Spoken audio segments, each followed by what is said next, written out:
Керемет тұп. Ең басты сұрақ осы да. Желание дейді ғой, желание дейді.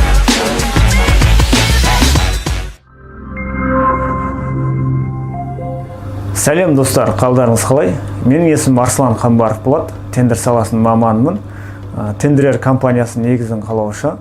Яғни біз осы тендерден табыс табуға болатынын, ақша істеуге болатынын қарапайым халыққа, оның ішінде қазақ аудиториясына қазір түсіндіру жұмыстарын жүргізіп жатырмыз. Ол өте көп күш салып жатырмыз оған, біз өзіміздің команда бойынша. Сол үшін жақында осы Instagram парақшада көрген болсаңыздар, біз жаңа бір тақырып бастаған болатынбыз, яғни тендерге қатысты топ 10 сұрақ деген. Соған көптеген сұрақтар келіп түсіп жатыр қазір. Сол сұрақтардың барлығына рет-ретімен біз осы жаңағыдай видео арқылы YouTube-қа салып отырамыз. Сол үшін YouTube каналға жазылыңыздар, қоңыраушаны басып қойыңыздар. Өйткені өте көптеген өздеріңізге керек болып жүрген, өздеріңіз сұрай алмай жүрген сұрақтарды біз осы жерге салып отырамыз. Яғни жіберіп алмау үшін, біздің салып отырған видеоларды жіберіп алмау үшін. Сол үшін кеттік, келесі сұрақ, қандай сұрақ екен қазір көрейік. Асеке, ассалаумағалейкум. Қалай, сізге бір сұрағым бар еді. Мен майда жерде тендерлерді ұтып алып жатырмын. Енді үлкен тендерлерге қатысу үшін маған инвестиция керек еді. Сол инвестицияны қақтан алсам болады, қайдан тапсам болады? Сол жөнінде айтып жібере аласыз ба?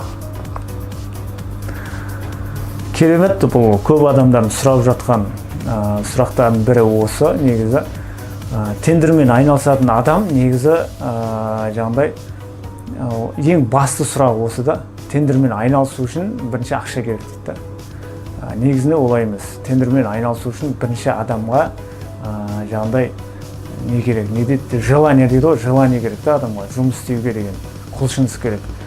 Бірінші сол керек, ең бірінші. Одан кейін барып инвестиция, одан кейін өзі рет-ретімен кете береді. Өйткені ақшасы жоқ адам кез келген тауарға қатыса береді. 5000 теңге, 2000, 1500 теңге, 500 теңге тендерлар бар. Сондай тендерлерге қатысып жүрсеңіз болады. Бірақ енді ол жерден қатты байып кетпес. Сізге байып кету үшін әрине ақша керек. Ал ақша қайдан аламыз? Мінекей бүгінгі сұрақтың тақырыбы осы болады. Яғни инвестицияны қайдан аламыз тендерге? Инвестицияны алудың жолдары бар. Ең бірінші инвестор деген кім, соған көзімізді жеткізіп алайық. Яғни инвестор деген ол сіздер ойламаңыздар, ол инвестор деген бір үлкен кісі, телехранительмен жүреді, джиптары бар, джиппен жүреді, қолында чемодан ақшасы бар. Жоқ, ондай емес инвестор деген. Инвестор деген кәдімгі қарапайым халықта болуы мүмкін.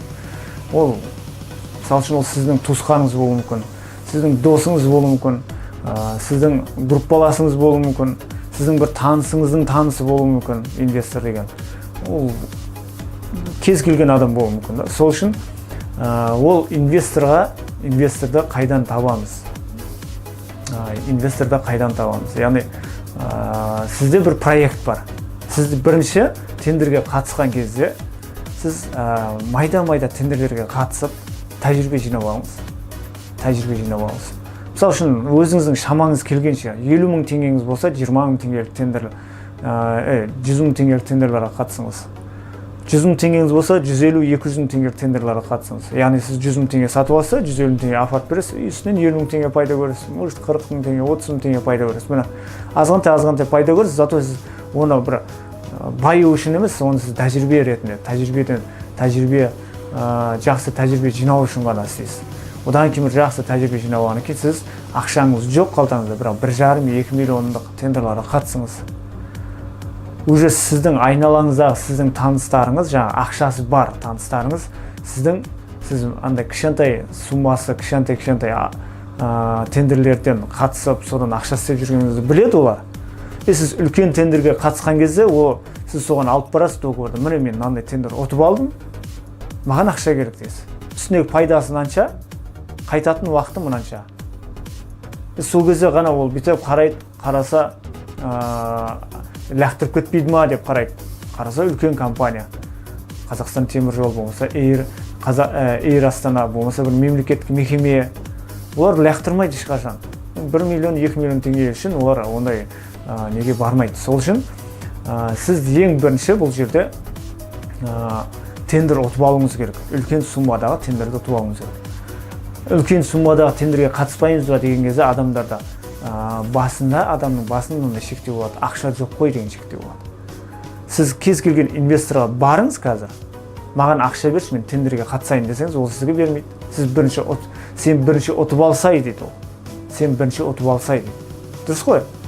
Ол сіздің ұтып алатыныңызға күмән келтіріп тұрды. Егер сіз ұтып алып, маржасымен бәрін есептеп, міне товарды мына жақтан алам, мына жаққа алып барам, ақшасынанша болады, үстінен налогынанша, пайдасынан екеумізге бөлінетін ақша мынанша деп есептеп беріп тұрсаңыз, ол сразу болды, көзін жеткізу керек оған, болды. Ең бастысы ол сізге сену керек. Сізге сенсе, ол сізге ақша береді.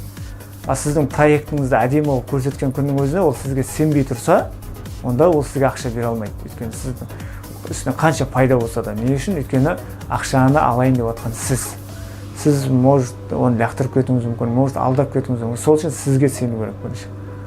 Сол үшін бірінші алдын ала сіз оның сенімінен шығуыңыз керек. Мысалы үшін бір жерге шақырды сізді, болды мен барамын дедіңіз, бірақ кешігіп барыңыз. Сол кешігіп баратыныңызды сіз алдын ала айтсаңыз, сізге уже сене бастайды. Болмаса бір мынандай нәрсе болды деп өтірік айтып қойсаңыз, уже сізге деген сенімі өзгереді. Сіз шыныңызды айтып тұрсаңыз, ащы болса да шыныңызды айтсаңыз, ол уже біледі сізді өтірік алдамайтын адам екеніңізді біледі, уже сізге сенеді. Сізге кез келген сумма беруге дайын ол. Не үшін? Өйткені сіз сенімді адамсыз. Мінекей, сол үшін сіз бірінші адамның сеніміне кіруіңіз керек. Праздниктерде құттықтап тұру керек ол адамды. Сіздің класстасыңыз бола ма, группаласыңыз, досыңыз бола ма. Одан кейін жаңағыдай бір проектпен бару керек алдына. Бір проектпен бару керек. Яғни бір тендерді ұтып алып, маржасын барлығын аналитика жасап, анализ жасап, барлығына жасап, сосын апару керек. Міне үстінен пайдасынан шығады. Инвесторларға 3-ақ сұрақ керек. Ең бірінші, қанша ақша керек дейді. Одан кейін қанша уақытта қайтарасың дейді. Үстіндегі пайдасы қанша дейді. Болды, осы 3 сұраққа жауап берсеңіз болды. Осы 3 сұрақ оның көңілінен шықса болды. Ол сізге ақша береді. Өйткені біз өзіміз тәжірибемізді солай жасап жүрміз. Қазір біз мен өзім тек қана инвесторлардың ақшасымен жұмыс жасаймын. Содан кейін бұл неде бізде тәжірибе бар. Сол үшін инвестормен осылай жұмыс жасаған жақсы. Бірінші инвесторға бармай тұрып, бірінші тәжірибе жинап алу үшін кішкентай суммадағы тендерлерге қатысыңыздар. Одан кейін барып үлкен суммаға кіресіздер. Одан кейін сіз инвестормен бірінші рет жұмыс жасайын деп жатырсыз. Инвестормен бірінші рет жұмыс жасайын деп жатқан кезде сіз уже сіз өзіңіздің пайдаңызды ойламаңыз ол жерде. Инвестордың пайдасын ойлаңыз. Өйткені сіз бірінші рет жұмыс жасап тұрсыз. Сіз пайда көрмесеңіз де оған пайдасын беріңіз. Өйткені ол сізді бірінші рет ақша сізге беріп тұр, содан күтіп отыр. Ақшам қайта ма, қайтпай ма? Қанша ақшамен қайтады? Соны ол көріп отыр. Осы кезде жақсы ақшамен қайтса, ол соның үстінен нан жесе жақсы. Екінші рет ол сізге ақшасын береді. Ол дайын өлі сізге. Тағы да 2 миллион бар, 3 миллион бар. Бар ма проект, давай ұтсай, стикта дейді. Көрдіңіз ба? Сіз уже бір рет оны, өзіңіз пайдасыз оны бересіз пайдаңызды. Екінші рет ол уже өзі дайын тұрады. Не үшін? Өйткені тендерге ақша салу өте тиімді.